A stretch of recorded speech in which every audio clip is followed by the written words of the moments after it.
प्रिय विद्यार्थियों, मैं डॉक्टर दीपक सालवी, सहायक आचार्य, चित्रकला विभाग, राजकीय महाविद्यालय सागवाड़ा, भारतीय कला की इस ई व्याख्यान श्रृंखला में मैं प्रत्येक नए ई लेक्चर में पाठ्यक्रम से जुड़े हुए विभिन्न विषयों पर अपना ज्ञान, अपना नॉलेज में आपको साझा करने आता हूँ। तो प्रिय विद्यार्थियों, प्रत्येक ई व्याख्यान को आप अच्छे तरीके से समझें, सुने।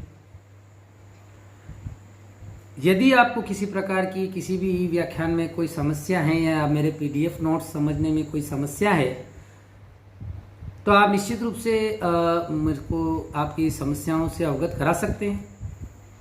आप में से कुछ विद्यार्थी मेरे को कॉल से भी, फ़ोन से या मैसेज के द्वारा सूचना देते हैं या अपनी कोई क्वेरीज को पूछते हैं। तो मुझे अच्छा लगता है कि आप इन ई व्याख्यानों को लगातार देख रहे हैं और मेरे पीडीएफ नोट्स पढ़ रहे हैं, और आपको किसी प्रकार की कोई समस्या है तो वो मेरे से साझा करते हैं, मैं उनका उत्तर भी देता हूँ। तो प्रत्येक ई व्याख्यान में मैं नित नए विषयों के बारे में बात करता हूँ। तो आज हमारा, प्रिय विद्यार्थियों, आज हमारा विषय है ईरानी चित्रकला। ईरानी चित्रकला आज के विषय में हम पढ़ रहे हैं।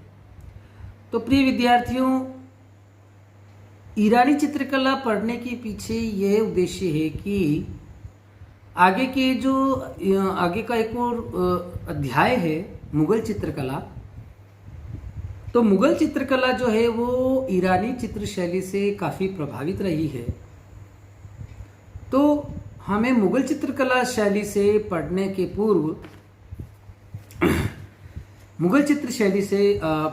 पूर्व ईरानी चित्रशैली को पढ़ना हमें नितांत आवश्यक है। तो ईरानी चित्रशैली एक समय में इस्लाम के प्रचार प्रसार के लिए जो प्राचीन भारतीय चित्रकला में जो है, तो वो ईरान से इस्लाम से प्रचार प्रसार के लिए भारतीय चित्रकला को इस्लाम ने सहारा लिया कुछ हद तक। इस कला में सूक्ष्म आलंकारिक आलेखनों का अधिक विकास हुआ।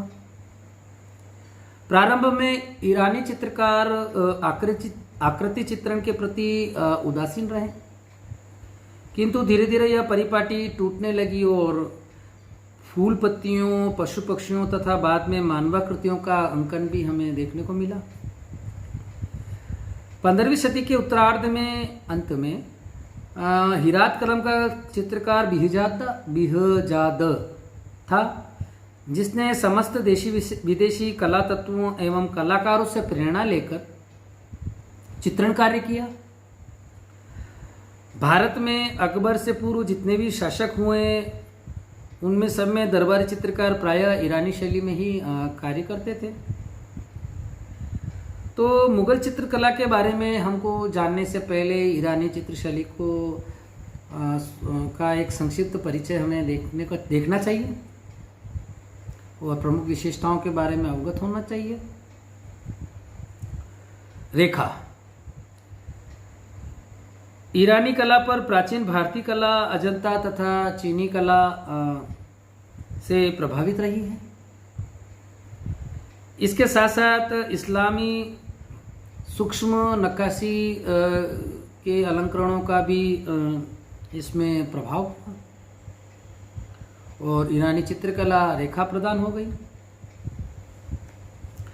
इन रेखाओं में भारतीय गोलाई न होकर कोणात्मकता है, और ईरानी चित्रकार जो थे वो अत्यंत कुशलतापूर्वक बारीक रेखांकन करते हैं, जिनमें अभूतपूर्व गति एवं भावाभिव्यक्ति है। जो चित्र को देख कर जो साथ में चित्र चल रहे हैं, आप जो देख रहे हैं, उनको देखने पर आपको राजस्थानी चित्रकला में और ईरानी चित्रकला में, मुगल चित्रकला में जो कोण है, कोणीयता, जो कोणात्मकता है, रंगों का चयन है, आप चित्रों के माध्यम से स्वतः ही आप खुद उसमें विभेद या अंतर कह सकते हैं, उनका कर सकते हैं कि इन चित्रों में क्या विशेषता है और इन चित्रों में क्या विशेषता है। तो दोनों चित्रों को साथ में रखकर आप इन अंकों को, रंगों को, अंकनों को आप देख सकते हैं। रंग योजना नेक्स्ट पॉइंट है। तो ईरानी चित्रकार चित्रों में सपाट रंग भरता था। इसमें चित्रों में छाया प्रकाश कम दिखाया जाता था और पृष्ठभूमि में अधिकांशतः हल्के रंगों का प्रयोग ही किया जाता था।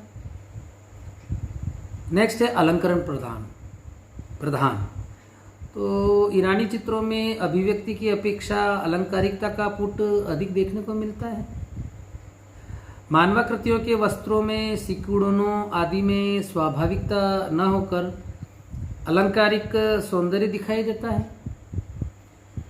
ईरानी चित्रकार वृक्षों आदि सभी प्रकृति के उपादानों को अनेक प्रकार के घुमावदार रेखाओं द्वारा अंकित करता था, जो कि चीनी कला के प्रभावों को दर्शाता है।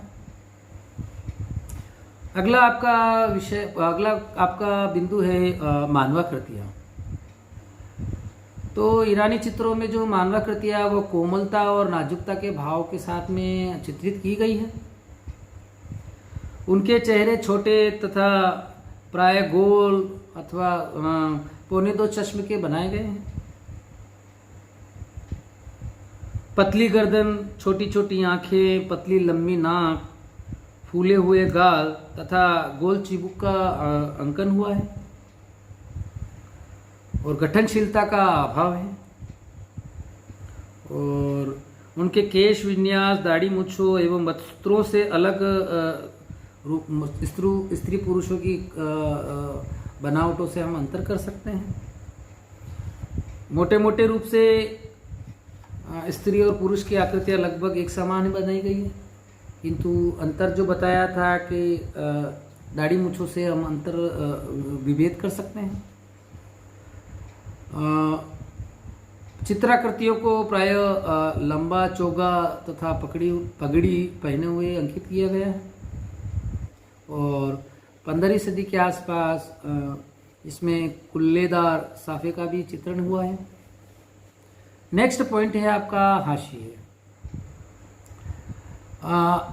चित्रों के चारों ओर हाशिए बनाने का, अंकन करने का जो प्रथा है वो ईरानी चित्रकला में प्रमुखतया है और इन हाशियों को बड़ी ही बारीकी से, बड़ी ही महीन रेखाओं से, बड़ी ही बारीक रेखांकन अलंकरणों से इनको सजाया जाता था, जिसमें अलंकारिक अभिप्रायों, आखेट दृश्यों, फूल पत्तियों और आदि को प्रयोग में लाया जाता था। और ये हाशिए जो होते थे अधिकतर सुनहरे रंग से बनाए जाते थे। लेख नेक्स्ट पॉइंट है। तो ईरानी चित्रों में चित्रकारों के नाम, चित्रों के विषय, संबंधित विवरण तथा कविता आदि आकाश वाले भाग में या फिर आयताकार पट्टी, सफ़ेद पट्टी बनाकर उसके ऊपर अंकित करने का चलन रहा है। तो नेक्स्ट पॉइंट आते हैं हम संयोजन। तो ईरानी चित्रों में संयोजन प्रायः सरलता वाला दिखाई देता है और प्राकृतिक दृश्य में दो स्थानों को अलग अलग दिखाने के लिए नाली, क्यारी अथवा टीलों का अंकन किया जाता था। भवनों के आंतरिक दृश्यों को दीवारों द्वारा विभाजित कर दिया जाता था और कभी कभी कोई आकृतियां हाशियों के बाहर भी हमें दिखाई देती है। अगला आता है आपका परिप्रेक्ष्य। परिप्रेक्ष्य में ऊंचे परिप्रेक्ष्य का प्रयोग किया गया है। भूमि, जलाशय, आसन, कालीन आदि आकाशीय परिप्रेक्ष्य में तथा आकृतियां वृक्ष, पर्वत, भवन आदि सम्मुख परिप्रेक्ष्य में अंकित करने की परंपरा दिखाई देती है ईरानी चित्रशैली में। अगला आता है आपका स्थापत्य अंकन। ईरानी शैली के चित्रशैली के चित्रों में मेहराबदार भवन, जालियां और फूल पत्तियों के अलंकरण वाले भवनों द्वारा नक्काशी युक्त दर्शाता है। और पच्चीकारी का चित्रण भी भवनों को आकर्षक रूप देता है, जिसमें प्रायः नीले, हरे एवं सफ़ेद आदि शीतल रंगों का प्रयोग अधिक दिखाई देता है। अगला आता है आपका पॉइंट ज्यामितीयता, ज्योमेट्रिकल फॉर्म्स। तो ज्योमेट्रिकल फॉर्म्स का इस चित्रशैली में बहुत बड़ा उपयोग किया गया है। ज्यामितीय आकारों में आयत, वर्ग, गोला, आयत, त्रिभुज, इस प्रकार के जो आकार रहे हैं उन आकारों का प्रयोग किया गया है। लहरदार रेखाओं का प्रयोग किया गया है। तो ईरानी चित्रकारों ने अपने महलों के आसपास जो अंकन किया है उसमें सुंदर बाग बगीचों का निर्माण किया गया है, जिसमें अनेक प्रकार के पेड़ पौधे आदि ज्यामितीय रूपों में शोभा पाते हुए दिखाई देते हैं। प्रकृति के अंकन में नैसर्गिकता की अपेक्षा ज्यामितीय प्रबंधन हमें ज़्यादा देखने को मिलता है। तो ये हमारी ईरानी चित्रशैली के बारे में प्रमुख विशेषता रही जिनको हमने पढ़ा। तो ये हमारी मुगल चित्रशैली के लिए आगे जो पढ़ेंगे हम, उसके लिए ये आधार जिसको कहेंगे उस प्रकार से बनाया है। तो भारत के अधिकतर मुस्लिम शासकों का चित्रकला के प्रति कम अनुराग था। इसका प्रमुख कारण धार्मिक पाबंदी रही थी, जहां आकृतियों को चित्रण करना निषेध माना गया इस्लाम में। और फिरोज तुगलक ने अपने शासनकाल में मूर्ति पूजा तथा व्यक्ति चित्रण पर प्रतिबंध लगा दिया गया था। और बाबर तथा हुमायूं के समय यह कला प्रायः अनिश्चित रूप से चलती रही, किंतु अकबर जो था, सम्राट थे अकबर, उनके काल में ईरानी और मुगल कला जो हैं कई परिदृश्यों में कई परिवर्तनों के साथ में मुगल कला शैली में विलीन होते गए। तो ये हमने मुगल चित्रशैली के लिए जो बेस है ईरानी कला का, ईरानी चित्रकारों का, ईरानी शासकों का, जो ईरान से आए थे और भारत में बस गए और उन्होंने राजस्थानी चित्रशैली और ईरानी चित्रशैली दोनों शैलियों का समन्वय करते हुए मुगल चित्रशैली को नई शैली के रूप में प्रारंभ किया। और मुगल चित्रशैली चूँकि अपने आप में एक अलग शैली है, विदेशी भी शैली है, बाहर से आई है, बाहर के कलाकारों ने, बाहर के चित्रकारों ने इस शैली में कार्य किया। तो हमको ये जो ई व्याख्यान रहे हैं और अभी आज का जो ई व्याख्यान है इसको आप गंभीरता से पढ़ें, समझ के साथ पढ़ें, जिसके अंतर्गत आपको मुगल चित्रशैली का जो प्रारूप रहा है, जो आरंभ रहा है, वो आप लोगों को आसानी से समझ में आ सके। और मेरे पीडीएफ नोट्स आप साथ में इनको स्टडी करते रहें।